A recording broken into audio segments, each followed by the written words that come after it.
Era una mañana de otoño en la que la luz parecía haber olvidado brillar por completo. El cielo sobre la ciudad estaba de un gris manso, de ese tipo que no asusta, pero pesa. Lucía Elena apoyó las manos en la estrecha encimera de la cocina y se quedó unos segundos solo escuchando el ruido del café subiendo en la cafetera antigua, el siseo suave llenando el pequeño apartamento como si fuera un suspiro. La mesa estaba puesta para una sola persona. Una taza blanca astillada en el borde, un platillo que no combinaba, el pan cortado por la mitad, relleno con el mismo queso amarillo que compraba todas las semanas. Era una rutina tan exacta que a veces, Lucía sentía que si cambiaba el lado del platillo, algo en el mundo se extrañaría y se rompería. Ella miró hacia la silla vacía frente a la suya, y por un instante demasiado rápido para ser capturado por cualquier cámara, su mano se estiró en dirección al espacio vacío, como si aún esperara encontrar allí los anteojos de su marido olvidados por descuido. El movimiento murió en el aire. La mano retrocedió. Ella suspiró, tomó la taza y sirvió el café. Manuel estaba muerto hacía 7 años. A veces parecía que fue ayer. A veces parecía que nunca había existido. Como si la casa hubiera nacido vacía. Como si la cama matrimonial hubiera sido fabricada ya por la mitad, solo con un lado usado, el de ella. Él había muerto durmiendo, de una manera tan silenciosa que Lucía pasó toda la vida desconfiando del sueño. Desde aquella madrugada, se despertaba al menos 2 veces para ver si todavía estaba viva. Llevó la taza a la mesa despacio, se sentó, se acomodó la chaqueta de lana sobre los hombros. El otoño podía no ser invierno, pero sus huesos se empeñaban en decir lo contrario. Miró por la ventana, hacia la calle de abajo, donde las hojas de los árboles se iban acumulando en la acera, formando pequeños montes dorados y marrones. La gente pasaba apresurada hacia el trabajo, gente tomada de la mano, gente con demasiada prisa para notar a una señora sentada sola frente a una ventana en el 3er piso. Lucía tomó el pan, dio un mordisco distraído y, mientras masticaba, sus ojos cayeron sobre el reloj de pared. Casi las 8. La primera clienta del día llegaría a las 9. Doña Ruth venía a buscar el vestido azul marino ajustado para la boda de su nieta. Después, tenía el dobladillo de 2 uniformes escolares, una cremallera para cambiar, una sábana rasgada que la vecina juraba que todavía tenía arreglo. Lucía, tú le arreglas todo. Lucía tenía 62 años y pasaba los días doblada sobre hilos, agujas y telas. El segundo cuarto del apartamento, que un día fue la habitación de su hijo, ahora era su taller improvisado.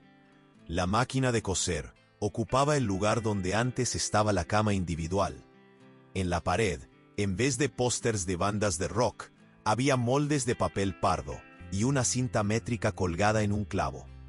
Coser era lo que ella sabía hacer desde niña. Su madre, lavandera, le había enseñado algunas puntadas. El resto lo enseñó la vida. Nunca abrió tienda. Nunca tuvo letrero en la calle. Era la Lucía de la costura, conocida en el barrio por salvar vestidos a última hora y transformar pantalones demasiado anchos en ropa a medida. No era mucho, pero mantenía las cuentas pagadas, el gas lleno y un poco de dignidad a fin de mes. Cuando terminó el café, se levantó y llevó la taza al fregadero. El agua tibia en los dedos era una de las pocas cosas del día que le causaban confort inmediato. Se quedó allí por unos segundos, dejando correr el grifo más de lo debido, como si quisiera alargar aquel instante de paz. En el pasillo, el celular vibró sobre el aparador. Ella se secó las manos en el delantal floreado y fue a ver. Mensaje de Ana Clara, su hija. Buenos días, mamá. ¿Todo bien? Recuerda que hoy la fisioterapeuta viene aquí más tarde, así que no voy a pasar por allá. Avísame si necesitas algo. Te amo. Lucía sonrió levemente, aunque nadie la viera. Respondió con calma, cada letra digitada con las 2 manos, porque nunca se había acostumbrado a escribir rápido. Buenos días, mi hija. Está todo bien, sí, solo unas costuras. Dios bendiga tu espalda, ¿eh? No te preocupes. Te amo también. Guardó el celular y se quedó unos segundos parada allí, mirando su propio reflejo en el espejo ovalado sobre el aparador. El rostro que le devolvía la mirada tenía arrugas que no existían a los 50 ni a los 40. Las líneas alrededor de la boca contaban tanto las veces que ella había reído como las que había apretado los labios para no llorar. El cabello, recogido en un moño simple, tenía buenos hilos blancos escapando. «Te estás haciendo vieja, Lucía», pensó ella, pero lo pensó como quien habla con una amiga, no como quien señala un defecto. Volvió al taller, encendió la máquina de coser y el ruido conocido llenó el silencio. Mientras pasaba la tela bajo la aguja, la mente viajaba. Pensaba en la boda de la nieta de doña Ruth. Imaginaba la fiesta, las mesas con flores, la familia reunida. Imaginaba principalmente a las parejas bailando. Siempre que pensaba en parejas bailando, veía a Manuel sosteniendo su mano torpemente, sonriendo con todos los dientes y pisándole el pie con una frecuencia que, en esa época, la irritaba y ahora le hacía falta. Fue así como pasó la mañana. Hilos, puntadas, recuerdos. Cuando el reloj marcó las 10:30, doña Ruth ya había venido, hablado demasiado, contado historias sobre el yerno que no vale lo que come, y aún así llorado de emoción al ver el vestido ajustado. Lucía había escuchado todo con paciencia, como siempre, sonriendo en los momentos correctos, ofreciendo un vaso de agua y un pañuelo cuando era necesario. Después de que la vecina se fue, el apartamento volvió a ser solo el sonido distante de la calle, el tic-tac del reloj y el zumbido del refrigerador. Lucía se sentó en el borde de la cama de su propio cuarto por un instante, con las manos posadas sobre el regazo. Había un sobre pardo sobre la mesita de noche. Ella sabía lo que era sin necesidad de abrirlo. Los gastos del edificio estaban atrasados 2 meses. El administrador, siempre educado, le había pedido que no dejara acumular más. «Doña Lucía, usted sabe cómo es». Lo sabía. Sabía más cosas de las que le gustaría. Sabía exactamente cuántos vestidos necesitaba hacer para tapar aquel agujero. Se levantó antes de que el peso de los pensamientos hiciera caer sus hombros aún más. Volvió al taller, separó una pila de telas y entre ellas una bolsa de plástico transparente con un vestido rojo que no era del barrio. Ese en particular había venido de un lugar más distante. Quien lo había traído fue una chica de unos 30 y pocos años, hija de la empleada doméstica que a veces ayudaba a Lucía con la limpieza pesada. La clienta original, según la chica, vivía en un condominio de alto nivel al otro lado de la ciudad, en el barrio donde los autos tenían más ceros en el precio de los que ella tenía dígitos en la cuenta. El pedido era simple y complicado al mismo tiempo: ajustar el busto, afinar la cintura, no tocar mucho el dobladillo. Vestido caro, tela que se escurría por la mano como agua. Lucía había hecho lo que debía hacerse y ahora necesitaba entregar. Miró por la ventana una vez más. El cielo continuaba gris, pero comenzaba a aclararse en algunos puntos. Resolvió que iría ese mismo día, todavía por la mañana. Cuanto antes entregara, antes cobraría. Y cuanto antes cobrara, menos la miraría el sobre pardo desde la mesita de noche. Tomó una bolsa de tela, dobló el vestido con el cuidado de quien sostiene un secreto. Lo puso dentro, asegurándose de que la cremallera no enganchara la tela. Se puso un abrigo más pesado, se ató el pañuelo al cuello, tomó el bolso con el asa gastada y salió. El ascensor olía a desinfectante barato y a recuerdos de niños corriendo. En la planta baja, saludó al portero con un buenos días tímido. En la calle, el viento de otoño la recibió con un abrazo frío. Lucía apretó el abrigo contra su cuerpo y siguió hasta la parada del autobús. El trayecto hasta el barrio noble era un pequeño resumen de la desigualdad de la ciudad. El autobús atravesaba avenidas transitadas. Pasaba por calles con casas sencillas, después por edificios cada vez más altos, escaparates brillantes, cafés con mesas en la acera y personas con bolsas de tiendas que ella solo veía en la televisión.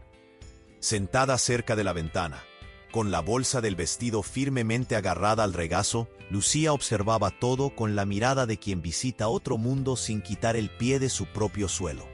No era envidia.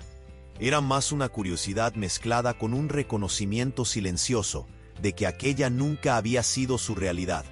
Bajó en la parada indicada por la hija de la empleada. La calle era ancha.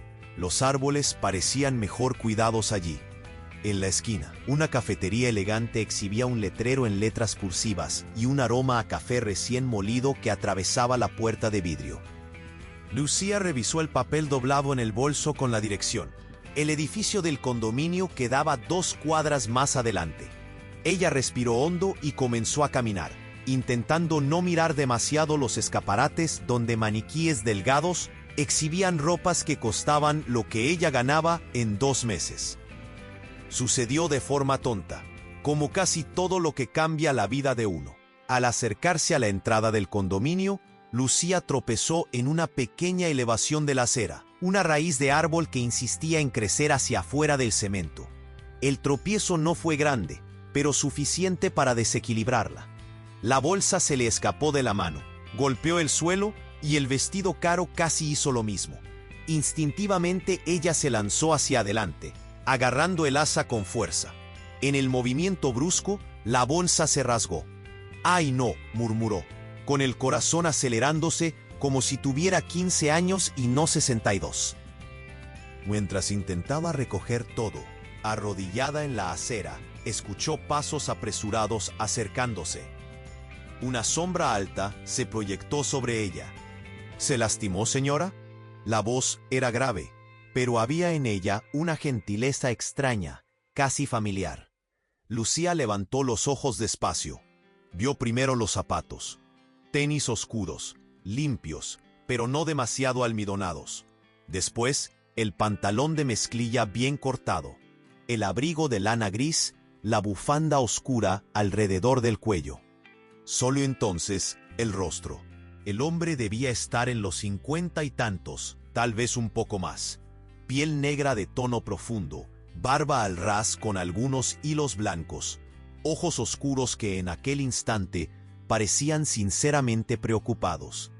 Él se agachó a su lado sin ceremonia, como si arrodillarse en la acera de un barrio de gente rica fuera la cosa más natural del mundo. Yo estoy bien», respondió Lucía, sintiendo las mejillas arder, más por la vergüenza que por la caída. Fue solo. «Este escalón aquí». Él miró la raíz que levantaba la acera y asintió. «Estos árboles viven jugándonos bromas», comentó, con una sonrisa pequeña que no era de burla, sino de quien ya había tropezado allí también. «Déjeme ayudar». Antes de que ella pudiera protestar, él tomó, con extremo cuidado, la parte del vestido que se había escapado de la bolsa rota. Sus dedos tocaron la tela con respeto.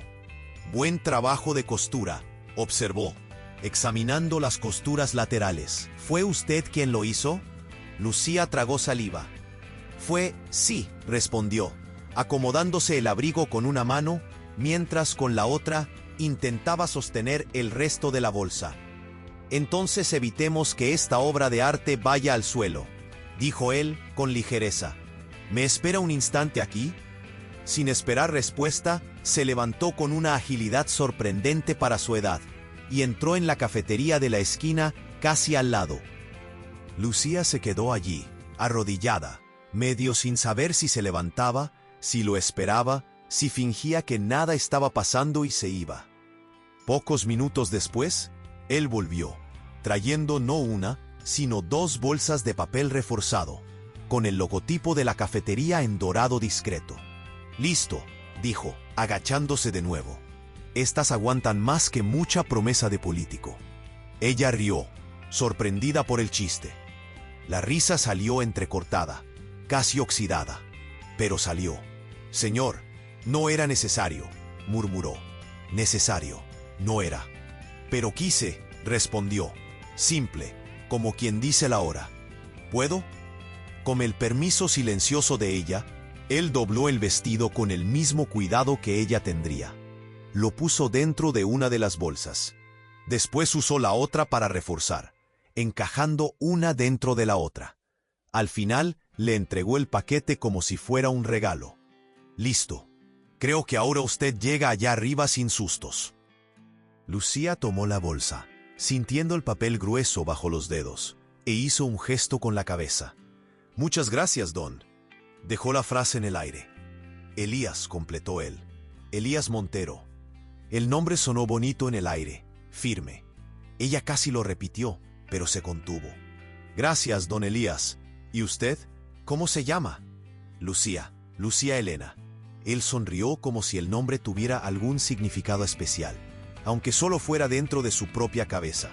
Un placer, doña Lucía Elena. Por un instante se quedaron allí, los dos arrodillados en la acera, como si aquella escena extraña hubiera suspendido el tiempo. El portero del condominio observaba de lejos, curioso. Un auto importado pasó despacio por la calle, el conductor desviando la mirada de la escena, con esa mezcla de extrañeza e indiferencia típica de quien se acostumbró a fingir que no ve. ¿Interrumpí al señor?, preguntó Lucía, recordando de repente que él probablemente tenía algo importante que hacer. Gente bien vestida en aquel barrio siempre tenía. Al contrario, respondió Elías, levantándose y extendiendo la mano para ayudarla a ponerse de pie. Usted salvó mi mañana. Ella frunció el ceño sin entender. Yo iba a entrar a esa reunión allí en el condominio creyendo que ya había visto de todo. Él señaló con la barbilla hacia la entrada, pero ver a una mujer salvar un vestido con ese reflejo, él hizo un gesto con la mano, imitando el movimiento que ella había hecho. Eso es algo nuevo. Ella se sonrojó de nuevo, sin saber si reír, si negar, si decir que solo estaba preocupada por no tener que pagar un vestido que no era suyo. Es que es caro, murmuró, y no es mío. Menos mal que no se estropeó. Quedó perfecto, elogió él. Si algún día usted abre una tienda, tenga la seguridad de que yo voy a ser cliente. Ella soltó otra risa tímida. ¿Tienda? ¿Yo? Imagínese. Nunca diga nunca, doña Lucía. Él miró el reloj discretamente. Realmente necesito entrar, dijo señalando hacia la entrada. Pero sacó algo del bolsillo del abrigo, una tarjeta pequeña, con su nombre y un teléfono. Si algún día usted necesita ayuda con estos árboles traicioneros, o solo quiere tomar un café sin que se rompa la bolsa, llámeme. Lucía tomó la tarjeta con cierto recelo, como quien sostiene algo que no sabe dónde guardar después. Leyó el nombre con calma: Elías Montero, Ingeniería e Inversiones. No voy a molestar. Comenzó a decir. No sería molestia, respondió él, serio, pero con el mismo brillo suave en los ojos. Fue un placer conocerla. Con un gesto breve, Elías se despidió y entró en el condominio. El portero lo saludó con un respeto diferente del que dedicaba a otros residentes. Lucía lo notó, pero no le dio mucha importancia. Tenía la cabeza demasiado llena de otras cosas. Guardó una tarjeta dentro de la billetera, junto a la tarjeta del centro de salud y la foto antigua de Manuel con su hijo pequeño. Después respiró hondo y fue hasta la portería, anunciando por el interfono el nombre de la clienta del vestido. La entrega fue rápida, sin grandes cortesías. La chica que abrió la puerta estaba apresurada. Agradeció por el servicio, pagó en efectivo sin mirar mucho a Lucía y cerró la puerta medio deprisa. Hablando por teléfono, Lucía bajó las escaleras con el sobre pardo de las cuentas en mente y la sensación, medio agridulce, de que fuera del episodio del tropiezo, ella no había existido mucho en aquel lugar. En la calle nuevamente, paró por un segundo frente a la cafetería de la esquina. El escaparate mostraba personas sentadas en mesas de madera clara, tazas humeantes en las manos, pasteles altos cubiertos de jarabe, risas sueltas en el aire. Había un calor allí dentro que no venía solo del horno. Ella dudó. Entrar significaba gastar. y gastar significaba tardar más en librarse del sobreparvo. Pero, al mismo tiempo, hacía tanto tiempo que no se sentaba en un lugar bonito solo para tomar un café sin prisa. Tal vez solo un cortado, pensó.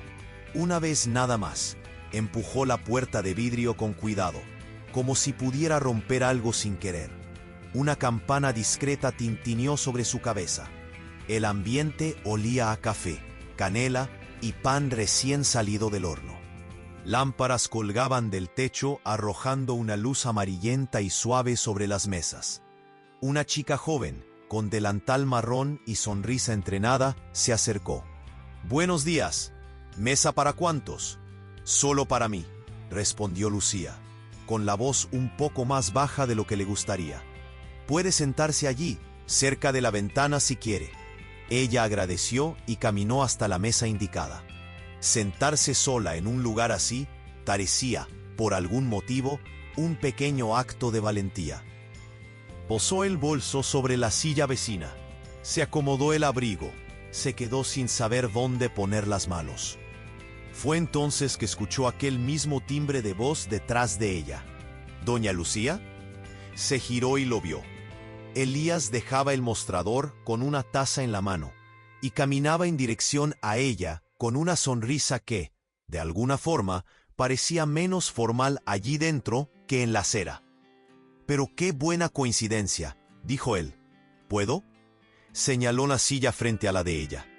Lucía sintió el corazón dar un pequeño salto, como si hubiera tropezado con otra raíz invisible. «Claro», respondió, casi sin voz. Él se sentó, puso su taza en la mesa y apoyó los codos levemente. «Yo estaba saliendo cuando la vi entrando. Pensé, no puedo perder la oportunidad de invitarle un café a la mujer que salvó el vestido del siglo», bromeó.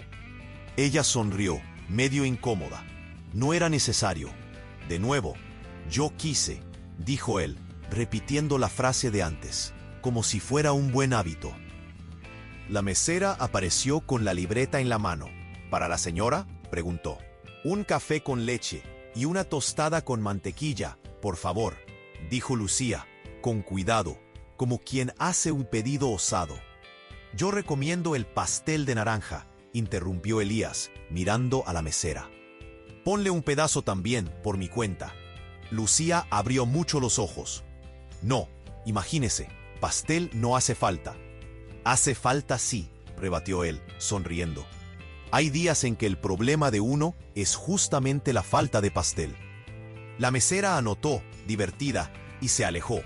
Por unos segundos, el silencio se instaló entre ellos, pero no era un silencio incómodo. Era más una pausa de observación. Lucía notó las manos de él, grandes, con callos discretos. Manos de quien ya trabajó mucho, pero ahora tal vez no necesitaba trabajar tanto. Notó también el reloj en la muñeca, discreto, pero claramente caro.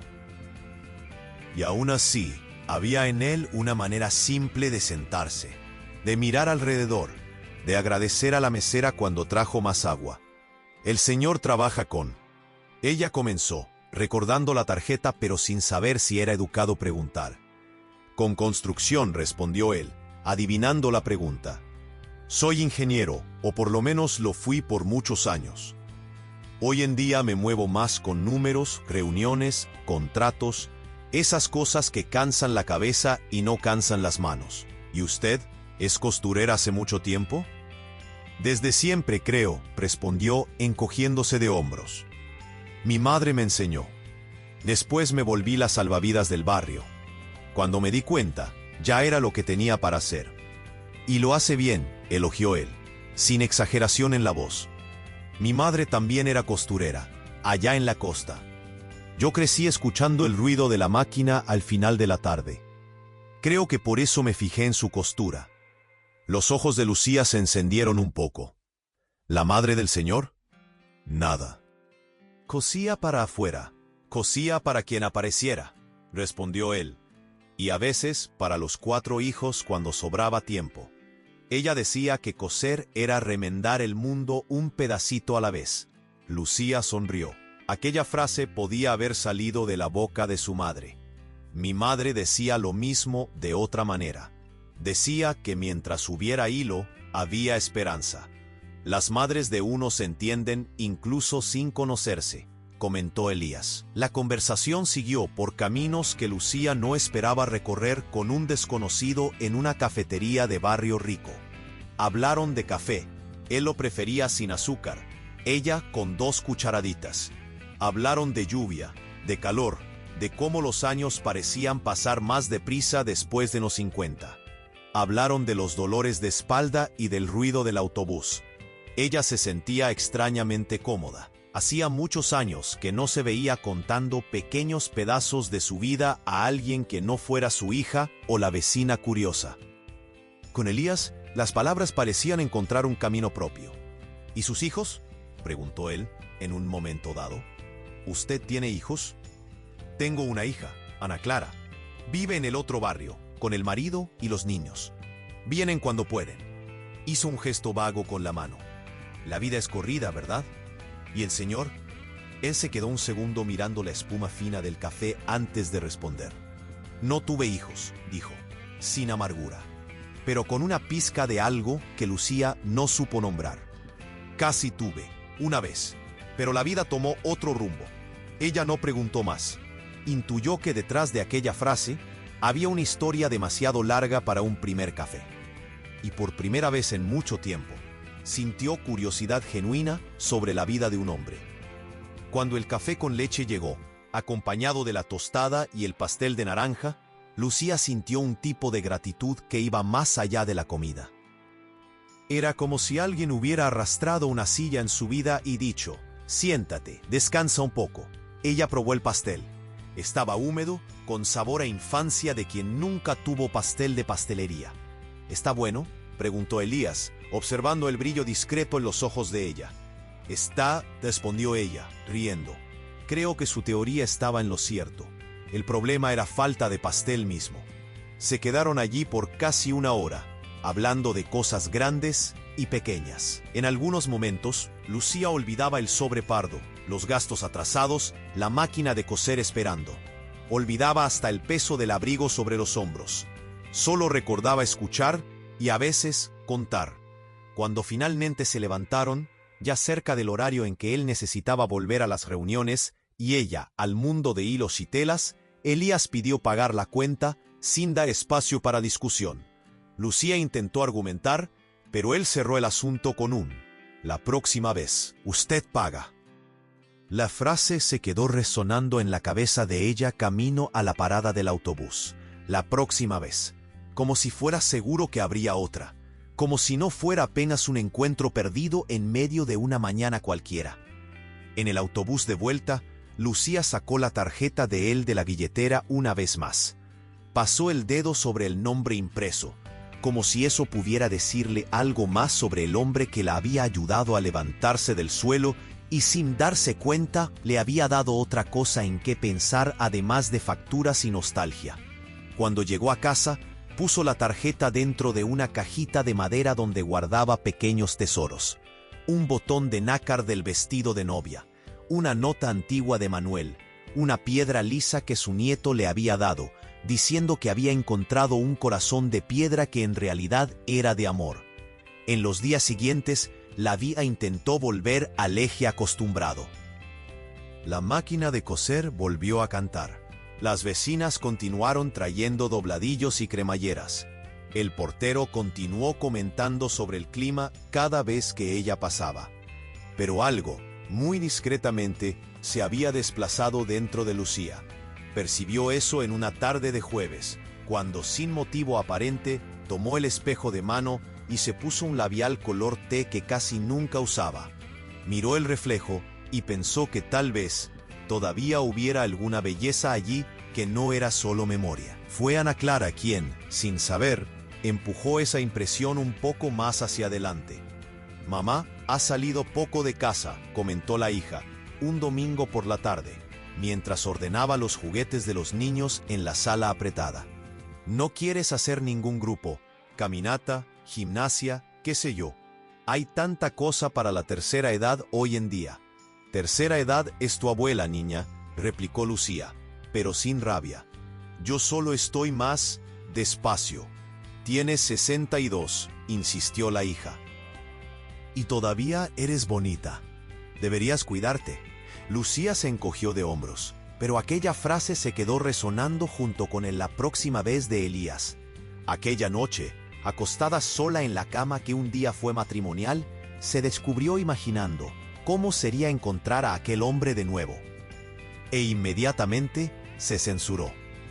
No tienes edad para eso, se dijo a sí misma, y tampoco corazón. El miedo no era de encuentros en cafeterías o de risa sobre pastel. El miedo era de abrir, aunque fuera un poco, la puerta que ella había cerrado por dentro el día en que Manuel murió. Desde entonces, cualquier señal de aproximación masculina le sonaba como traición a la memoria de su marido, y al mismo tiempo amenaza a la frágil estabilidad emocional que ella había tardado años en reconstruir. Aún así, los días siguientes trajeron pequeñas coincidencias que ella no supo ignorar. El lunes recibió una llamada de un número desconocido. Contestó con el cuidado de siempre. ¿Aló? ¿Doña Lucía Elena? La voz del otro lado tenía un tono femenino, joven, profesional. Sí, es ella. Aquí habla Paula, del Instituto Montero. Tuvimos el contacto de usted con Ana, de la limpieza de doña Marta.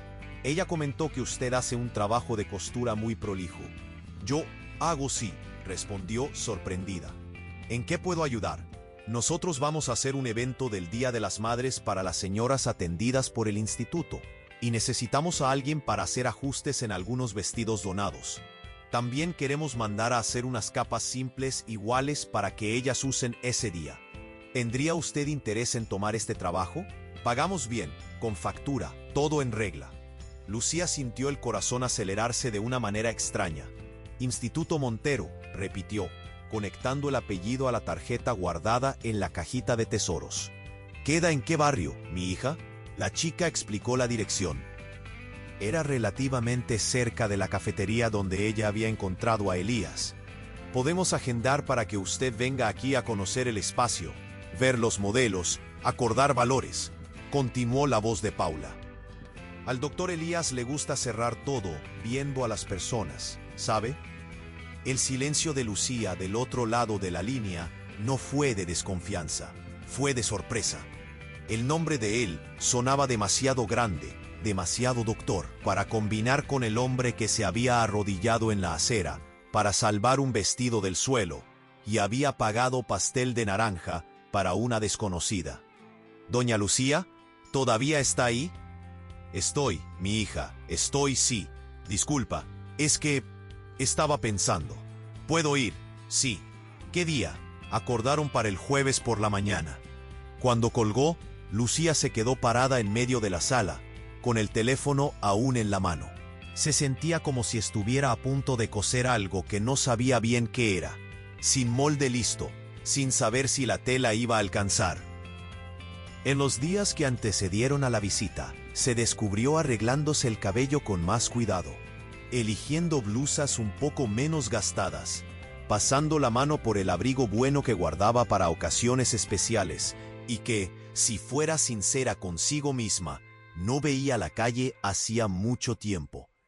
En la mañana del jueves, despertó antes del despertador. El cielo continuaba de otoño, pero aquel gris parecía menos pesado. Preparó el café, pero apenas consiguió comer. Los nervios le hacían compañía. En el espejo, eligió los pendientes pequeños de perla falsa, alisó el vestido azul oscuro de algodón que caía bien sobre el cuerpo, se puso el labial color té y un poco de perfume que guardaba para visitas importantes. Se miró a sí misma y por primera vez en muchos años pensó, no está tan mal.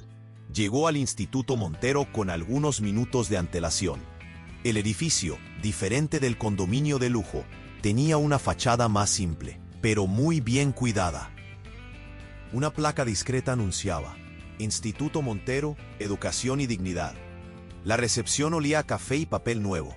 En las paredes, fotos enmarcadas mostraban señoras sonriendo, niños en actividades, jóvenes en talleres de trabajo. Una chica de cabello rizado y sonrisa abierta vino a recibirla. «Usted debe ser doña Lucía», dijo, extendiendo la mano. Yo soy Paula, la que habló con usted por teléfono. Un placer, mi hija, respondió Lucía, apretando la mano con delicadeza. Venga, le voy a mostrar el espacio. Mientras caminaban por los pasillos, Paula le explicaba el trabajo del instituto. Cursos gratuitos, apoyo psicológico, distribución de cestas básicas, eventos en fechas especiales. Lucía escuchaba todo con atención, impresionada. ¿Y el doctor Elías?, preguntó intentando parecer casual. Él ya viene, respondió Paula. Hoy en la mañana tenía una reunión aquí mismo, pero dijo que quiere conversar personalmente con usted sobre las capas y los vestidos. Entraron en una sala amplia donde varios percheros exhibían vestidos de diferentes tamaños y colores. Muchos necesitaban ajustes. En una mesa grande estaban algunas telas dobladas, probablemente las tales capas. Usted aceptando, trabajo es lo que no falta, dijo Paula, riendo. Pero pagamos bien, ¿eh? El doctor Elías tiene eso como regla. Nadie trabaja gratis aquí, a no ser que quiera. Lucía pasó la mano por las ropas, evaluando mentalmente cuánto tiempo le tomaría hacerse cargo de todo. Aquello podría resolver el problema de los gastos del edificio y hasta sobrar un poco para el mercado. Estaba tan concentrada que casi no percibió cuando la puerta se abrió detrás de ella. «Buenos días, doña Lucía», dijo la voz que ya comenzaba a serle familiar. Ella se giró y lo vio.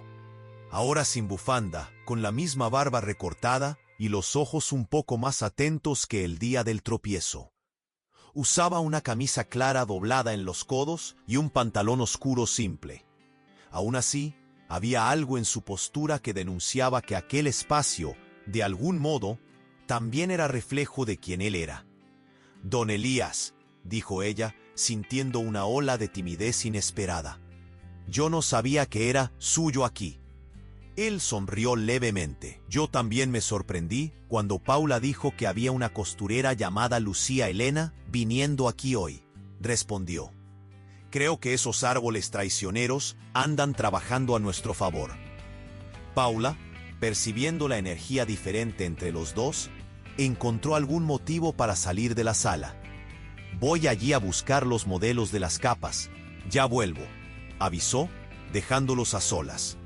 Un silencio suave se instaló. Elías caminó hasta uno de los percheros. Tomó uno de los vestidos con cuidado. ¿Usted aceptó el desafío, entonces?, preguntó, sin quitar los ojos de la tela. Trabajo nunca es demasiado para quien necesita pagar cuentas, respondió Lucía, sincera, pero con una sonrisa para suavizar la frase. Él la miró, como si aquella sinceridad le agradara. Aquí intentamos hacer que el trabajo pague cuentas, pero también pague un poco de sentido de vida, comentó. Me alegra que usted haya venido. Lucía sintió el rostro calentarse de nuevo. Aquella frase tenía un peso que ella no sabía bien cómo cargar. Desvió la mirada hacia los vestidos. Va a ser bastante cosa, murmuró. Pero yo puedo con ello. Solo voy a necesitar organizar bien los plazos. Nosotros ajustamos lo que sea necesario, garantizó él.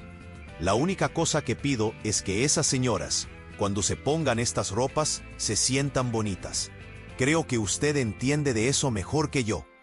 Ella asintió, conmovida por aquella preocupación. Mujer que vivió mucho tiempo sin escuchar que está bonita. Cuando se mira al espejo y le gusta lo que ve, es otra persona, dijo, casi sin pensar. Elías la observó por un instante más largo, como si las palabras de ella hubiesen tocado un lugar que él conocía bien, aunque de otra manera.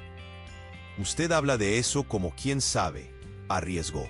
Lucía dudó.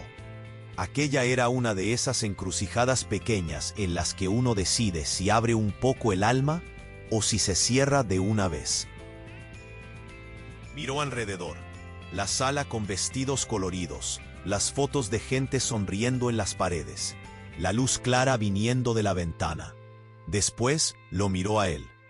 Yo lo sé, admitió, al fin, porque durante mucho tiempo dejé de mirarme al espejo, y cuando miraba, era como si estuviera viendo a otra persona, alguien apagada.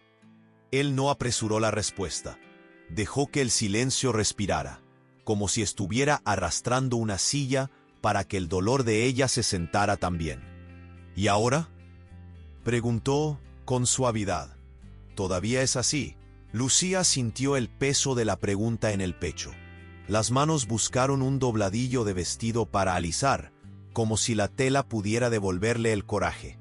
El miedo antiguo subió, conocido, con el rostro de Manuel, con la cama vacía, con los años de viuda en que había aprendido a vivir para los otros y a esconderse de sí misma. Al mismo tiempo, el recuerdo del pastel de naranja, de los ojos gentiles de Elías y de la forma como él se arrodilló en la acera a su lado, le decía que tal vez, solo tal vez, estaba bien decir la verdad. Ella respiró hondo.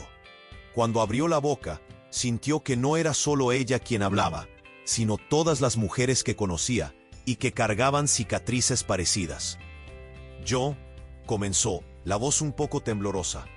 Yo tengo miedo, don Elías.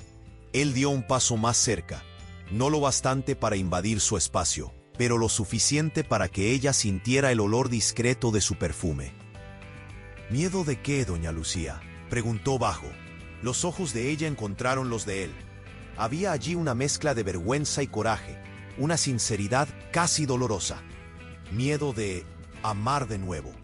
Las palabras quedaron suspendidas en el aire, como un hilo estirado demasiado entre dos telas diferentes, a punto de reventar o de sujetar todo en su lugar, dependiendo de cómo fueran cosidas a continuación. Lucía sintió su propio corazón atrapado en aquella tensión, latiendo demasiado rápido para la edad que tenía y para la calma que fingía cargar. Por un segundo largo, ella pensó que él iba a retroceder, reír, cambiar de tema, decir que no era nada, que eso pasa. Estaba acostumbrada a ver gente pasar por sus dolores, como quien pasa por un escaparate cerrado. Pero Elías no desvió la mirada. Al contrario, los ojos oscuros parecieron quedarse aún más atentos, como si él viera, detrás de la frase, todas las noches en vela, todos los cafés tomados sola, todos los vestidos cosidos para fiestas a las que ella nunca fue invitada. Él respiró hondo, despacio, como quien mide las palabras antes de soltarlas. Entonces vamos con calma, doña Lucía, dijo, al fin, la voz baja, firme e increíblemente segura. Yo voy con calma. La manera como él dijo, yo, hizo que algo se moviera dentro de ella, como una costura interna siendo rehecha punto por punto. No era una promesa apresurada, no era una declaración exagerada, no era una frase de telenovela. Era solo un hombre diciendo que sabía esperar. Lucía no respondió de inmediato. Sintió los ojos humedecerse, no de dolor, sino de susto. El susto de percibir que por primera vez en muchos años, alguien no tenía miedo del miedo de ella. Afuera, el viento de otoño movía los árboles, haciendo caer algunas hojas que ya estaban listas para caer. Adentro, en la sala llena de vestidos, esperando por ajustes, una mujer que había jurado que su corazón estaba jubilado, descubría que todavía había tela allí para ser trabajada. Y fue en ese exacto punto, entre el miedo antiguo y la posibilidad de un amor paciente, que el mundo pareció contener la respiración, como si aguardara cuál sería la próxima puntada que Lucía tendría el coraje de dar. Por unos segundos, después de aquella frase, el tiempo quedó suspendido dentro de la sala llena de vestidos. La respuesta de Elías parecía aún vibrar en el aire, como el hilo recién salido de la aguja, caliente, delicado, fácil de reventar si alguien tiraba mal. Yo voy con calma. Nadie jamás le había dicho eso a su miedo. Todo el mundo siempre decía lo contrario. Tienes que abrirte más. Ya pasó la hora de seguir adelante. Tienes que soltarte. Era siempre sobre prisa, sobre saltar etapas, sobre lanzarse de cabeza. Calma, nadie ofrecía. Lucía sintió el impulso inmediato de retroceder, de decir que estaba bromeando, que no quiso decir nada con aquello, que era solo una conversación suelta. Pero la sinceridad con que las palabras habían salido no cabía de vuelta. Estaban allí, entre ellos, como un vestido ya cortado. Se podía intentar remendar, pero nunca más sería la tela entera de antes. Ella respiró hondo. Intentó reír para aliviar. El señor ni sabe del tamaño del miedo, murmuró, mirando sus propias manos, que ahora jugaban con una cremallera invisible. Elías apoyó una de las manos en la mesa, pero sin tocarla. Yo no necesito saber del tamaño, respondió, con la misma suavidad. Solo necesito saber que existe, y respetar. Antes de que ella pudiera decir cualquier cosa, la puerta se abrió, y Paula volvió, cargando una carpeta llena de papeles y algunos moldes. «Traje los modelos de las capas», anunció, ajena a lo que había sucedido allí dentro algunos segundos antes. «Mire, doña Lucía, pensamos en una cosa simple, que le sirva a todo el mundo. Usted ve si queda bien, ¿sí?» El hechizo se deshizo, pero no desapareció. Se quedó allí, recogido en un rincón de la memoria de Lucía, como un trazo leve en papel, fácil de borrar a primera vista, pero aún visible a la luz correcta. Los días siguientes fueron llenados de una manera nueva. En vez de apenas dobladillos de pantalón y vestidos de fiesta del barrio, el taller de Lucía se llenó de telas iguales, azules y lilas, que luego se transformarían en capas para el evento del Día de las Madres del instituto. Ella organizó los plazos con disciplina. Tantas costuras por día, tantas puntadas por noche.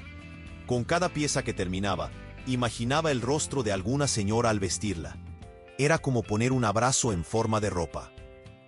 A veces, en el intervalo entre una casa y otra, Paula llamaba para resolver dudas o avisar que Elías había pedido agregar 3 o 4 señoras más en la lista atendida por el instituto. «Él siempre hace eso», explicaba la chica, riendo. «Aparece alguien contando una historia. Él encuentra una manera de encajarlo. El presupuesto que luche». Lucía escuchaba y por más que intentara mantener el corazón en la costura, no lograba evitar pensar en él. No en el doctor Elías, dueño del instituto, sino en el hombre que había hablado de su madre costurera, que había pagado pastel de naranja, que había dicho que iba con calma. Por la noche, cuando el ruido de la calle disminuía y el tic-tac del reloj se hacía más alto, ella se sentaba en la cama con la cajita de madera en el regazo. Abría, pasaba los dedos por los objetos antiguos e, inevitablemente, paraba en la tarjeta de Elías. «Ingeniería e inversiones», decía la letra impresa. Era un mundo tan distante del de ella como los escaparates brillantes del barrio rico. Y aún así, de alguna manera, él se había arrodillado en la misma acera que ella. Una parte de ella se sentía ridícula por pensar en eso. «Tienes más de 60 años, Lucía. Él tiene su vida. Tú eres solo la costurera que hace las capas». Otra parte, más silenciosa y terca, respondía: «¿Y qué?». Y esa pequeña rebelión interna la perturbaba más de lo que le gustaría admitir. Una semana antes del evento del instituto, Ana Clara apareció en el apartamento con una bolsa del mercado y una expresión cansada. «Traje unas cosas para ti», dijo, colocando el paquete sobre la mesa de la cocina. «Aproveché la promoción del arroz y los frijoles. ¿Viste el precio del aceite? Es un abuso». Lucía sonrió, agradecida, y comenzó a guardar las compras. «Gracias, mi hija. Que Dios te pague, ¿oíste?», dijo, acentuando el Dios de una manera que dejaba claro que para ella no era figura del lenguaje.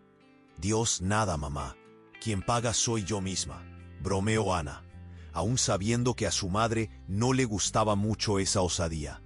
«Pero cuéntame, ¿cómo estás? ¿Has trabajado mucho?». Lucía dudó. No sabía bien cómo hablar del instituto sin hablar de Elías, y no sabía bien cómo hablar de Elías sin que su propia voz revelara más de lo que quería. «Estoy con bastante trabajo», respondió por fin. Tomé un trabajo grande para un instituto de ayuda a las señoras. ¿Instituto? Sí, Instituto Montero. Ellos ayudan a gente que necesita, hacen eventos. Esas capas que están allí colgadas son para un día de las madres que van a hacer. Ana Clara fue hasta el pasillo y desde la puerta del taller miró las piezas ya listas. Quedaron lindas, mamá. Tomó una de ellas, examinando las costuras. ¿Pagan bien? Pagan correcto, respondió Lucía. No es fortuna, pero ya da para calmar al administrador del edificio. La hija asintió satisfecha. Cuando volvió a la cocina, se sentó en la silla frente a su madre y cruzó los brazos. ¿Y quién es ese Montero ahí?, preguntó, en tono casual. ¿Es cura, pastor, político? Lucía sonrió de lado. Es un hombre, un ingeniero que tiene dinero, y resolvió hacer algo bueno con él, por lo que entendí. Dice que es en homenaje a su madre. ¿Rico? Ana levantó una ceja. Rico, sí, respondió, sin ver salida para esquivar eso. Millonario, por lo visto, pero parece ser buen hombre. Ana se recostó en el respaldo de la silla, pensativa. ¿Y cómo fuiste a parar allá? Lucía contó, en líneas generales, sobre la indicación de la hija de la empleada, sobre la invitación para hacer las capas, sobre el instituto.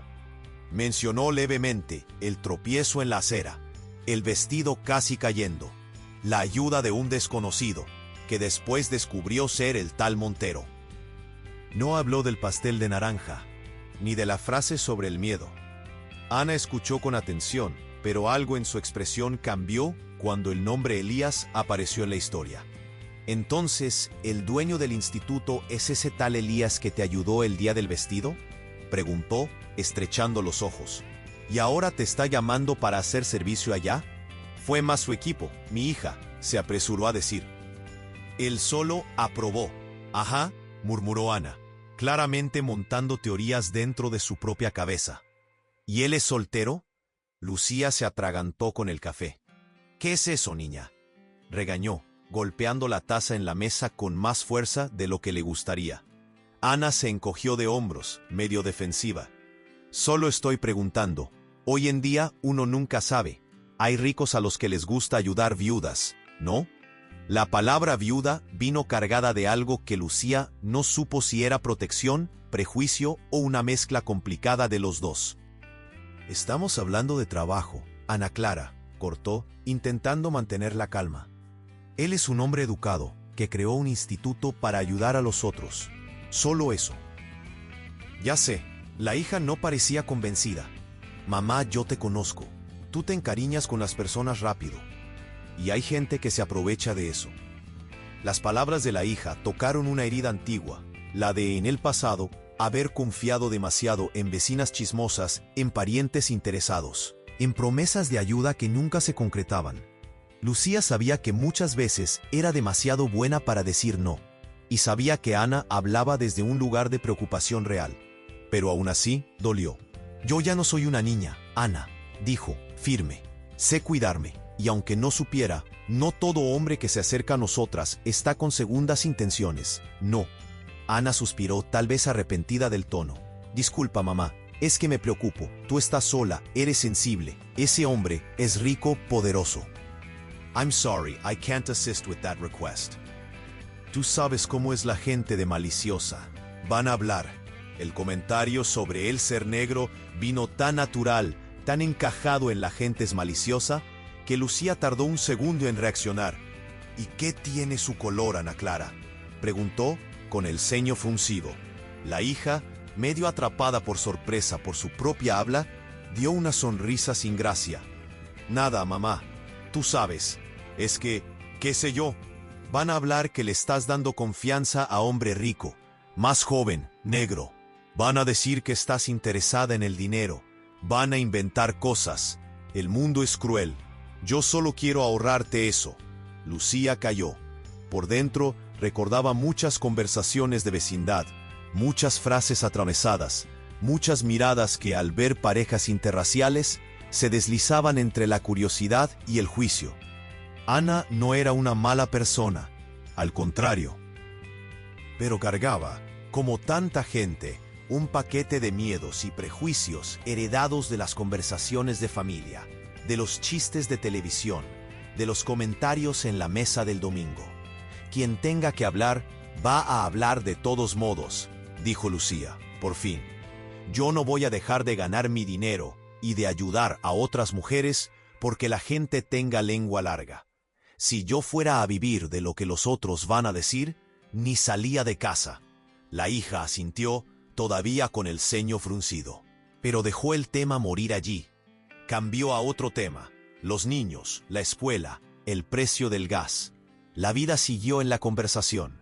Pero dentro de Lucía, la semilla del miedo al juicio había sido plantada al lado del miedo a amar.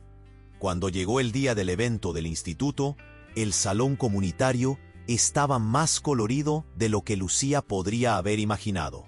Globos discretos, flores simples en botellitas de vidrio, mesas de plástico cubiertas con manteles de encaje. Y principalmente señoras, muchas señoras. Algunas llegaban amparadas por los nietos, otras solas, otras en grupo, riendo alto. Muchas cargaban en los ojos la misma mezcla de cansancio y ganas de vivir que Lucía conocía bien. En la sala lateral, improvisada como camerino, las capas que ella había cosido estaban colgadas en perchas, organizadas por tamaño. Lucía acomodaba una y otra, revisando si los botones estaban firmes, si ninguna costura se había escapado. Cuando la primera señora entró, medio incómoda, Lucía sintió el corazón latir más fuerte. «Venga, doña Remedios», llamó Paula animada. «Hoy usted va a salir de aquí hecha una princesa». Doña Remedios, una mujer pequeña, delgada, con cabellos blancos recogidos en un moño, sonrió sin mostrar los dientes, avergonzada. «Yo nunca uso estas cosas», murmuró, pasando la mano por su propio vestido gastado. «Entonces hoy es el día», dijo Lucía, tomando una capa lila y acercándose. «¿Puedo?». Con delicadeza, colocó la pieza sobre los hombros de la mujer, acomodando el cuello, cerrando el primer botón con cuidado. Cuando terminó, la giró levemente para que quedara frente al espejo. La reacción fue más fuerte de lo que esperaba. Doña Remedios se llevó la mano a la boca, como si contuviera un sollozo. «Yo», comenzó, con la voz entrecortada. «¿Yo estoy bonita?». Lucía sintió los ojos llenarse de lágrimas. «Usted siempre lo fue», respondió, apretando levemente los hombros frágiles de ella. «Hoy solo se puso ropa que acompaña lo que usted ya es». Una a una, las señoras fueron siendo vestidas con las capas azules y lilas. Cada reacción era diferente. Algunas reían alto, otras lloraban, otras se quedaban en silencio, apenas mirándose como si vieran a una hermana distante en el espejo. Elías pasó por la puerta en un momento dado, observando la escena sin interrumpir. Se recostó discretamente en el marco, los brazos cruzados, una sonrisa satisfecha en el rostro. Cuando sus ojos encontraron los de Lucía, había allí un agradecimiento silencioso. Ella respondió con un gesto de cabeza. No necesitaba palabras. Su trabajo, ese día, era cuidar de cada botón y al mismo tiempo coser un poco de dignidad en cada mirada. Durante el evento, demasiado ocupada entre el camerino y el salón, Lucía casi no vio a Elías. Notó, de reojo, que él circulaba entre las mesas, conversaba con las señoras, escuchaba historias, se reía de los chistes, abrazaba con respeto. No era el rico distante, el benefactor de escenario. Parecía más un hijo que volvía para ver a las madres, a todas ellas. En cierto momento, ella lo vio discretamente limpiarse los ojos al escuchar a una señora contar que hacía 3 años que no recibía un regalo del Día de las Madres. No comentó. Guardó esa imagen con cariño en la memoria. El evento fue un éxito. Al final, exhausta pero extrañamente ligera, Lucía estaba ayudando a ordenar las cosas cuando Paula vino a llamarla. «Doña Lucía, el doctor Elías pidió que usted pase por su oficina antes de irse», avisó. «Es rapidito, dijo él. Ella se secó las manos en el delantal, se arregló el cabello y siguió por el pasillo hasta la sala indicada. Golpeó suavemente en la puerta entreabierta. «Con permiso». «Entre, doña Lucía», vino la voz de Elías, acompañada de un «puede entrar con la mano». La oficina era sencilla, con una mesa de madera, un estante lleno de carpetas y algunos portarretratos. En casi todos, niños y señoras. En uno, sin embargo, una mujer mayor de ojos profundos y sonrisa abierta. «Usted es la artista del día», dijo él, levantándose de la silla. «Siéntese un poco, por favor». «No es necesario, don Elías, ya me voy», comenzó ella. «Es necesario, sí», insistió, señalando la silla. «Si yo no la hago sentar, apuesto que usted va a salir de aquí directo a la máquina de coser». Ella rió, rendida, y se sentó. Elías abrió un cajón y sacó un sobre. «Primero, lo más importante, su pago», dijo, extendiendo el sobre hacia ella. «Y un extra, porque usted hizo más de lo que acordamos». «Extra no, don Elías», ella intentó rechazar. «Nosotros acordamos un valor. Y yo estoy acordando otro ahora», replicó él, sereno. «¿Usted vio el rostro de ellas? No hay dinero que pague eso». Pero intentamos acercarnos. Ella tomó el sobre, sin coraje para insistir. Sabía que aquel dinero haría una diferencia enorme en el presupuesto ajustado.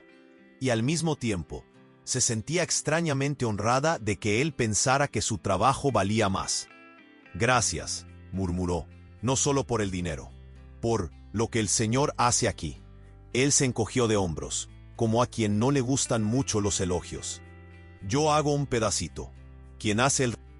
Y si puedo ser bien sincero, es un privilegio haber conocido a la doña Lucía de la costura». Ella desvió la mirada, sonrojándose. «Usted habla demasiado bonito, don Elías. Yo solo estoy describiendo lo que veo». Por un momento el silencio entre ellos no era vacío. Estaba lleno de cosas que ninguno de los dos sabía muy bien cómo decir. Lucía sintió de nuevo aquel miedo conocido, pero esta vez, junto con él, había algo diferente, como un frío en la barriga que no venía solo de peligro, sino de posibilidad. «Doña Lucía», comenzó Elías con cuidado, «yo sé que usted tiene una vida llena, la costura, la familia, los compromisos. No quiero molestar, pero yo...». Él buscó las palabras con un cuidado raro en hombres de su edad. «Me gustaría un día, si usted se siente cómoda, tomar un café con usted. Sin vestido cayendo, sin capa para probar, sin gente llamándonos a cada 5 minutos». Ella tragó saliva. La invitación era clara. No era, sin embargo, invasiva. Estaba allí, en la mesa, al lado del sobre, esperando respuesta. El miedo dentro de ella gritó primero. Recordó las palabras de Ana Clara, la boca de la gente, el cuerpo de Manuel acostado en el ataúd, el para siempre que ella había jurado al pie de la sepultura. «Yo», comenzó, y la voz salió más débil de lo que quería. «Don Elías, usted es un hombre muy bueno. Y yo, a mí me gustó mucho su compañía. Aquel día, el pastel. Hoy, pero tengo miedo». Él no pareció sorprendido. «Lo sé», respondió con calma. «Usted ya me contó eso. No es solo miedo de sufrir», continuó ella, las manos apretando el sobre con fuerza. «Es miedo de faltarle al respeto a la memoria de mi marido. Miedo de lo que mi hija va a pensar. Miedo de lo que van a hablar. Miedo de perderme de nuevo». Elías la escuchó hasta el final, sin interrumpir.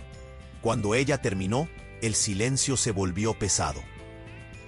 Lucía tuvo ganas de llenarlo con justificaciones, disculpas, promesas de que no estaba rechazando, solo posponiendo.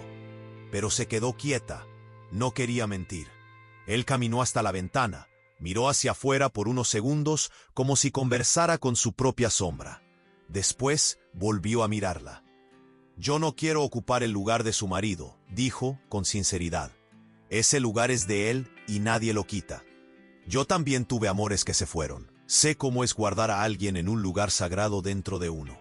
Lo que yo le estoy ofreciendo no es sustitución, es un capítulo nuevo. Las palabras de él golpearon hondo, pero también activaron la defensa. «Usted habla como si fuera fácil», dijo ella, la voz un poco más áspera de lo que pretendía. «Abrir capítulo nuevo después de tanto tiempo. Para un hombre es siempre más fácil». La gente aplaude. «Ah, él se rehizo, qué bien». Mujer viuda. Si sonríe para alguien, ya dicen que no respeta más nada. Él asintió, como si ya hubiera visto eso muchas veces. «La gente va a hablar», sí, admitió. «De mí también. Mira allá al ricachón, ya consiguió otra». Un hombre negro así, podía tener cualquier mujer, ¿fue a interesarse justo por una señora costurera? Él intentó arrancarle una sonrisa, pero la frase tenía un fondo de verdad demasiado doloroso para volverse chiste. Pero al final, doña Lucía, quien va a vivir con las consecuencias de nuestro coraje o de nuestro miedo, no es la gente, somos nosotros. Ella sintió un nudo en la garganta. Entre el miedo y las ganas, una cuerda demasiado estirada. «Yo no sé si puedo», confesó, por fin, casi en un susurro. Elías no insistió, no hizo escena, no dramatizó. «Está bien no saber», respondió. «Yo tampoco sé muchas cosas, solo sé lo que siento cuando estoy con usted, una paz diferente. Y sé que no quiero atropellar nada». Él dio una pequeña sonrisa, esa de medio lado que le hacía recordar a Manuel, y, al mismo tiempo, percibir que Elías era otro hombre, de otra manera. «Mi propuesta queda abierta», dijo, al fin. «Si un día usted quiere tomar un café conmigo, llámeme. Si no quiere, yo voy a continuar admirándola del mismo modo. Y si necesita trabajo, el instituto está aquí. La costurera es demasiado buena para perderla». Lucía respiró hondo. Quiso decir sí, vamos, pero el miedo fue más rápido. Quiso decir no, nunca, pero el corazón no la dejó. «Yo necesito pensar», fue lo que consiguió decir. Él asintió. «Entonces piense con calma. Y, mientras piensa, no se olvide de vivir, ¿está bien?». Ella salió de la oficina con el sobre en la mano y el corazón lleno de cosas que no cabían en sobre alguno. El dinero del instituto resolvió el problema de los gastos del edificio. Lucía pagó las deudas, adelantó un mes, compró un poco más en el mercado, hasta un pollo para el domingo. Cuando el administrador agradeció, ella sintió un orgullo silencioso. Era el fruto del trabajo de sus manos. Pero junto con el alivio, vino una avalancha de cuestionamientos. Cada vez que tomaba la cajita de madera, cada vez que veía la tarjeta de Elías, la frase de él volvía. «Mi propuesta queda abierta». A veces, tomaba el teléfono, marcaba la mitad del número y colgaba, el dedo temblando. En otras, pensaba en ir a la cafetería del barrio rico, por casualidad, en un día de semana. Pero se reprendía. «No seas tonta, Lucía». Ana Clara se dio cuenta. Notaba algo diferente en su madre, aunque no supiera nombrarlo. «Estás más arregladita», comentó en una visita. «Te pusiste labial hasta para estar en casa». Estaba probando el color, disimuló Lucía, guardando el espejo demasiado rápido. La hija no insistió. Pero en una tarde pasó frente al instituto, yendo a resolver una cosa en el centro, y vio de lejos el letrero Instituto Montero. Vio también a Elías salir del edificio, saludar a alguien, entrar en un auto negro. Al llegar a casa, el tema volvió, esta vez con un tono menos ligero. «Mamá, pasé frente al tal instituto», comenzó Ana, sentándose sin quitarse el bolso del hombro. «Vi al hombre. Él no es poca cosa. No es un ingenierito cualquiera, como dijiste. Es el dueño del edificio entero. La gente dice su nombre como si fuera rey». Lucía sintió el estómago apretarse. «¿Y qué tiene eso, mi hija?». «Tiene que…». Ana buscó las palabras. «Que no estás tratando con un vecino, un colega de la iglesia. Él es millonario, mamá. Es negro, respetado, importante. La gente es aduladora, pero también tiene envidia. Van a usarte para hablar de él. Van a decir que se está aprovechando de la pobrecita. O que tú te estás aprovechando de él». Lucía suspiró. cansada de aquel tipo de cuidado que venía envuelto en miedo. ¿Por qué todo en tu cabeza se vuelve historia de la gente?, preguntó, sin poder esconder la irritación. Yo no soy titular de periódico, Ana Clara. Soy solo una mujer cosiendo la vida para que no se deshaga. Y es exactamente por eso que te estoy hablando, insistió la hija. ¿Sabes cuántas historias ya escuché de mujeres que se ilusionan con hombre rico? Él es negro, mamá. La gente ya mira torcido por causa de eso. Van a echarte la culpa a ti si hay cualquier problema. Van a decir que esa blanca de ahí solo quiso dar el golpe de la fortuna, o que él fue a caer justo en tus garras. Las dos cosas son injustas, pero es así como funciona. Lucía cerró los ojos por un instante. Tenía conciencia de que vivía en un mundo donde el racismo y el machismo se entrelazaban de formas perversas. Ya había visto amigos negros a los que les impedían la entrada en tiendas elegantes, mientras ella, aunque pobre, pasaba. Sabía que el color de Elías no pasaría desapercibido, sobre todo combinado con dinero. Pero también sabía que, detrás de todo eso, había un hombre que se arrodillaba en la acera, que abrazaba señoras, que respetaba su miedo. Era como si hubiera dos realidades en disputa, la del mundo y la de aquel café con pastel de naranja. ¿De qué tienes miedo exactamente, Ana?, preguntó cansada. ¿De que yo sufra o de que yo sea feliz? La pregunta tomó a la hija por sorpresa. Los ojos de Ana brillaron de lágrimas. Tengo miedo de perderte, mamá, confesó, por fin. De que un hombre entre en tu vida y cambie todo. De que yo me vuelva la hija de la doña Lucía del millonario. De que te vayas. La confesión desmontó el muro de rabia que Lucía venía construyendo por dentro. Se acercó a su hija y le sostuvo la mano. Yo no voy a dejar de ser tu madre por causa de ningún hombre, dijo firme. Ni por causa de Elías ni de nadie. Pero necesitas entender una cosa. Yo también tengo miedo. Miedo de amar de nuevo. Miedo de ser juzgada. Miedo de todo eso que dijiste.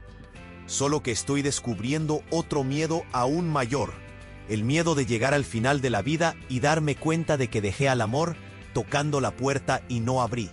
Las dos se quedaron en silencio por unos segundos, las manos entrelazadas.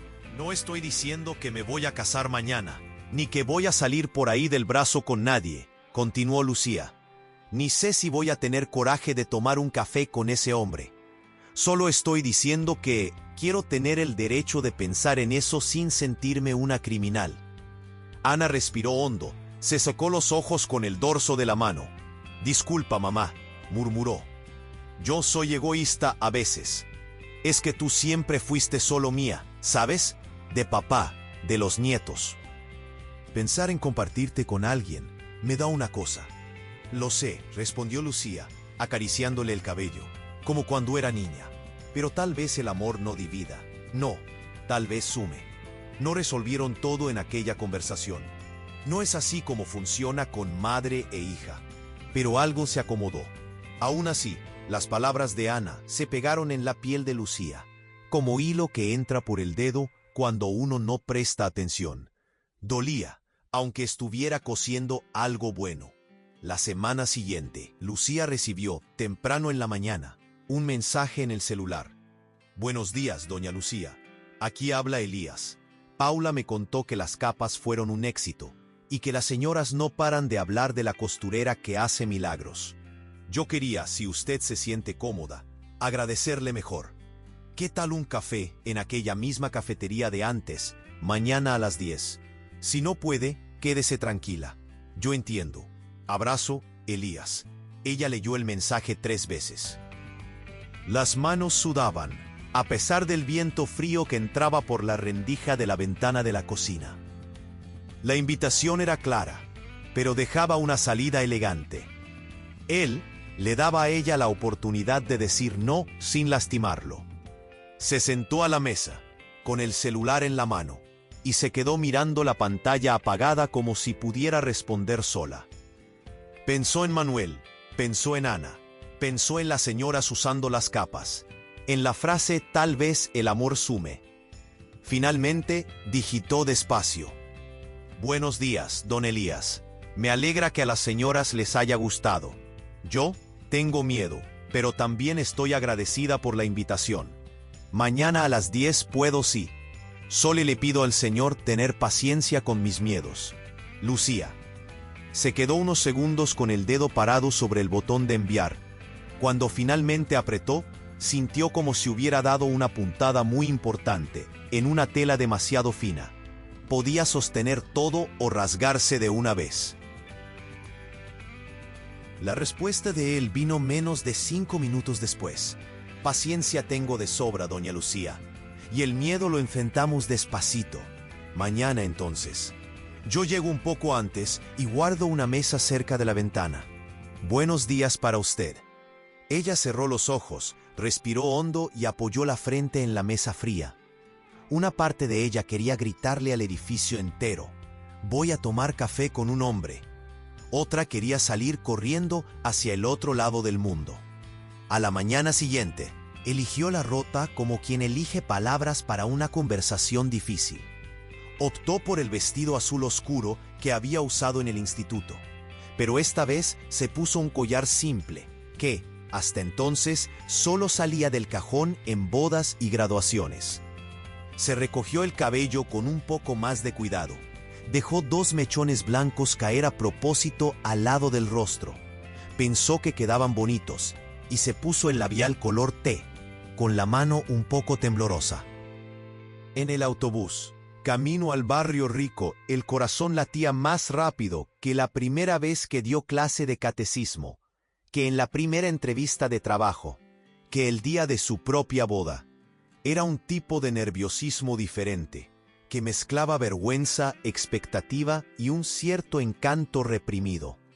Al llegar a la cafetería, vio, por el escaparate, que Elías ya estaba allá, sentado en la mesa cerca de la ventana, como había prometido.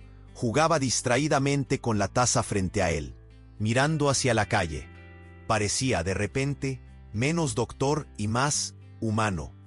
Un hombre esperando a otro ser humano, no a una costurera, no a una viuda, no a una potencial historia para que los otros comentaran. Lucía respiró hondo, apretó el asa del bolso y empujó la puerta de vidrio. La campana tintineó. Él levantó los ojos y la vio. La sonrisa que se encendió en su rostro no era la sonrisa de quien ve un compromiso de agenda, sino de quien ve a alguien a quien realmente esperaba. Se levantó. «Buenos días, doña Lucía», dijo, con la voz ligeramente más suave de lo común. «Buenos días, don Elías». Antes de que ella pudiera acercarse más, sin embargo, una voz alta y conocida se hizo oír detrás de ella. «Vaya, doña Lucía, ¿usted por aquí?». Ella se giró y se dio de cara con una vecina del barrio, la misma que vivía preguntando los precios de los dobladillos y contando las novedades de la calle, siempre con un tono de quien no se pierde un chisme, doña Celia. Los ojos de la vecina se deslizaron de Lucía a Elías, de Elías a la mesa con 2 tazas, y volvieron a Lucía con un brillo que ella conocía bien. El tipo de brillo que antecede a los comentarios que corren de puerta en puerta más rápido que el viento. «Vaya, qué elegante, ¿eh?», comentó doña Celia, inclinándose un poco. «Café en este lugar fino. Acompañada», dejó la frase en el aire maliciosa.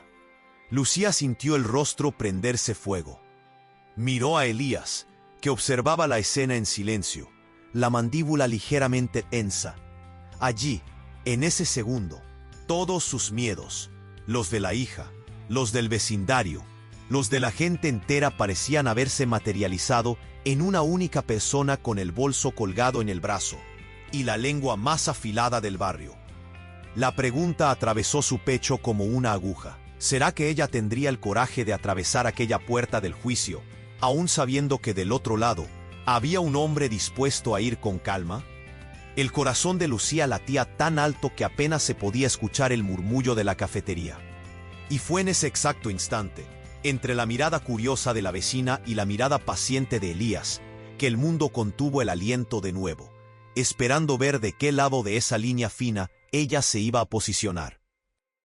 La sonrisa de doña Celia aún parecía resonar en el aire, esa sonrisa finita, estirada, que siempre anunciaba comentarios que volarían por el barrio antes de que el sol se pusiera. Lucía sintió las piernas temblar. No era novedad enfrentar el juicio en aquel vecindario, pero nunca había sido en ese contexto. Nunca había sido sobre ella, estando al lado de un hombre que la esperaba con paciencia. Ella inspiró despacio, como si sacara coraje del aire frío. Se giró completamente en dirección a Elías. Él no la apresuraba. Sus ojos apenas decían, «Estoy aquí», pero la decisión es suya. La mano de Lucía aún sostenía el asa del bolso, tensa. Pero por primera vez en muchos años, ella no se dejó encoger por la mirada de otra persona. Subió la barbilla algunos milímetros, gesto pequeño, pero que cambió todo. Entró, cerró la puerta de la cafetería detrás de sí, y caminó hasta la mesa. Elías no sonrió de inmediato. Él observó primero la manera firme, casi dura, con que ella arrastró la silla. Después, cuando ella finalmente se sentó, ahí sí él dejó aparecer la sonrisa. «¿Usted está bien?», preguntó, suave. «Todavía estoy temblando por dentro», admitió Lucía, soltando el aire. «Es normal», respondió él. «El coraje generalmente tiembla». Ella dio una sonrisa débil, pero verdadera. Y por primera vez, percibió que no necesitaba ser perfecta delante de él, solo necesitaba ser ella. La mesera se acercó. Lucía pidió el café con leche, vacilante, pero Elías completó. Y un pedazo de pastel de naranja. Para los dos. Ella sintió las mejillas calentarse. El pastel llegó aún tibio, perfumado. Lucía cortó un pedacito pequeño, casi avergonzada. Pero cuando probó, el sabor dulce y cítrico parecía mezclarse con un alivio profundo, como si le dijera, «No hiciste nada malo». Conversaron sobre cosas simples al principio. El frío que llegaba, el ruido de la avenida. El vestido de la vecina que se rasgó en medio de la fiesta. Poco a poco, la conversación fue ganando profundidad. «Nunca imaginé», dijo Lucía, moviendo la cuchara dentro del café, sin coraje de mirarlo, «que después de tanto tiempo, yo me iba a sentar en una mesa así, con alguien así». «¿Con alguien como quién?», preguntó él, sonriendo. «Un hombre bueno», murmuró ella. «Yo creí que ese capítulo ya se había cerrado». Elías apoyó los brazos en la mesa. Se inclinó un poco. «Yo también creí que no iba a encontrar a nadie más», dijo, sin rodeos. «No esperaba, no planeé. Pero la vida no tiene manual, ¿verdad?». Ella sonrió tímida. «Yo tengo tanto miedo», confesó. «Lo sé», respondió él. «Pero usted también tiene una fuerza que tal vez aún no haya percibido». Ella bajó los ojos, desconcertada. Él continuó, sin prisa. «¿Sabe lo que más admiré hoy?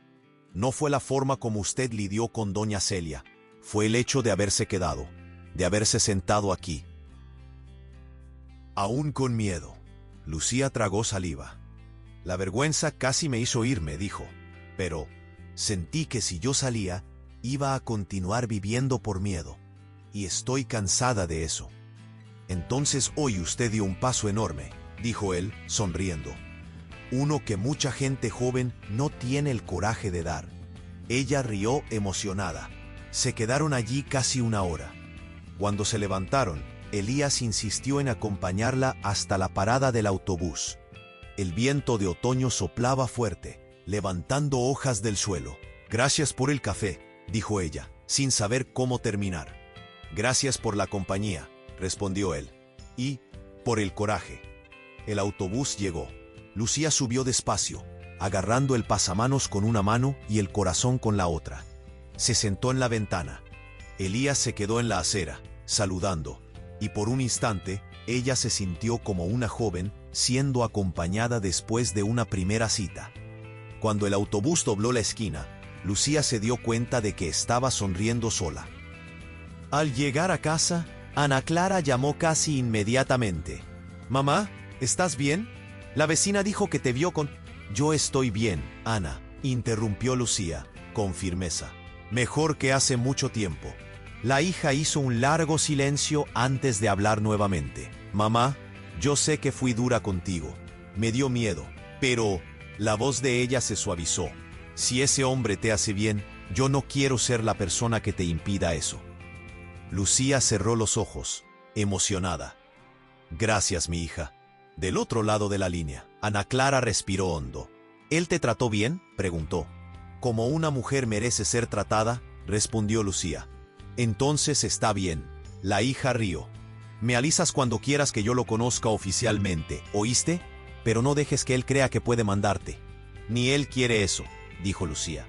Ni yo lo dejo.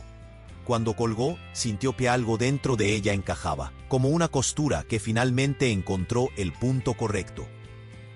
Los días que siguieron fueron un ciclo dulce y lento. Elías no invadía, no apresuraba, no se insinuaba demasiado. Mandaba mensajes cortos, respetuosos. Buenos días, doña Lucía. Hoy el frío va a apretar. Cuídese. Pasé por la calle del instituto. Recordé las capas. Las señoras todavía hablan de usted. Si quiere compañía para un café o una caminata, yo estoy cerca. Lucía respondía en una mezcla de nerviosismo y alegría. Tomaron café otras veces. Caminaron en el parque más de una tarde. Algunas vecinas todavía cuchicheaban. Otras fingían no ver. Pero cada vez la incomodidad disminuía y el deseo de continuar creciendo aumentaba. Pero la vida no es telenovela. No avanza sin conflictos.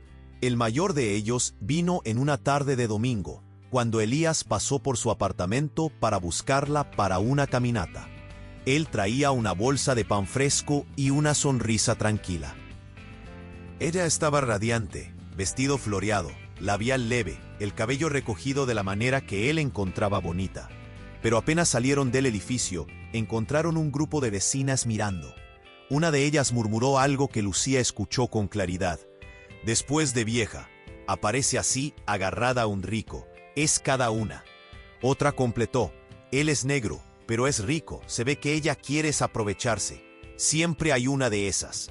Las palabras cayeron sobre Lucía como un golpe. Ella paró. Elías también. Él giró el rostro despacio. No para confrontar, sino para evaluar si Lucía quería continuar o retroceder. Ella se quedó inmóvil. Por dentro, algo en ella se rasgó. No de dolor, sino de cansancio. Cansancio de cargar vergüenza ajena. Cansancio de vivir dentro de la cabeza de los otros. Cansancio de pedir permiso al mundo para ser feliz. Ella se giró hacia el grupo, sin elevar la voz, sin exaltarse, pero con una firmeza que hizo temblar el aire. El amor no tiene edad, ni color, ni dueño. La frase salió calmada, pero afilada. Y, si un día alguien aquí tiene el coraje de ser feliz después de perder tanto, ahí sí viene a enseñarme alguna cosa. El silencio fue tan absoluto que el viento pareció parar de soplar por un instante. Elías se quedó inmóvil. Después, muy despacio, él sonrió. Fue la sonrisa más orgullosa que Lucía había visto en su vida. Él ofreció el brazo. ¿Usted acepta?, preguntó. Esta vez, ella no dudó. Acepto, respondió, con la voz aún firme. Y caminaron. No como quien huye, sino como quien afirma al mundo: yo existo y no tengo más miedo. Los meses pasaron. Después, las estaciones. El tiempo no borró el miedo de Lucía, pero lo suavizó. Como tela vieja que con el uso se vuelve más cómoda. Ella continuó viviendo en el mismo apartamento. Continuó cosiendo para el barrio. Continuó cuidando a su hija y a los nietos. Elías nunca pidió cambiar eso. Nunca pidió más de lo que ella podía. Y tal vez fuera esa la mayor prueba de amor. Él aparecía algunos días con pan caliente, otros con café listo. A veces solo con un abrazo, porque sabía que ella necesitaba silencio. Otras veces con historias de las señoras del instituto, que ahora querían que Lucía diera clases de costura allá también. Ella iba, y se sentía viva. Elías no sustituyó a Manuel, nunca lo intentó. Él ocupó otro lugar, uno que siempre existió y que Lucía nunca percibió que estaba vacío. Un día, casi 2 años después del primer café, Elías llegó con un paquete simple en la mano. Observó mientras ella lo abría con cuidado. Dentro había un carrete de hilo dorado. Ella lo miró, confundida. ¿Para qué es esto, don Elías? Él sonrió. Para que usted cosa lo que venga de aquí en adelante, dijo. Porque hilo de este color. Nosotros solo lo usamos en capítulo nuevo. Lucía sintió los ojos humedecerse. Todo el tiempo, ella había temido amar de nuevo. Había temido olvidar a su marido. Había temido el juicio. Había temido perderse. Pero allí, en aquel gesto simple, percibió que nada de eso era traición. Era vida. Ella se acercó a él, apoyó la cabeza en el hombro ancho, y sintió, en aquel instante, una certeza tranquila, bonita, caliente. No era tarde. No era incorrecto. No era imposible. Era amor con calma. Y por primera vez, desde que quedó viuda, Lucía finalmente entendió. Cuando el amor vuelve, no roba espacio de nadie. Él solo abre, con paciencia, una puerta que quedó demasiado tiempo cerrada. Y ella, ahora, había encontrado coraje para atravesar. Con miedo, con temblor, con esperanza, con hilo dorado, con él. Si esta historia tocó tu corazón, deja un like y suscríbete al canal. Y cuéntame en los comentarios, ¿cuál fue el amor que tuviste el coraje de reencontrar? ¿O que todavía estás esperando? Leo todos con cariño. Y si quieres seguir escuchando historias así, prepararé la próxima para ti.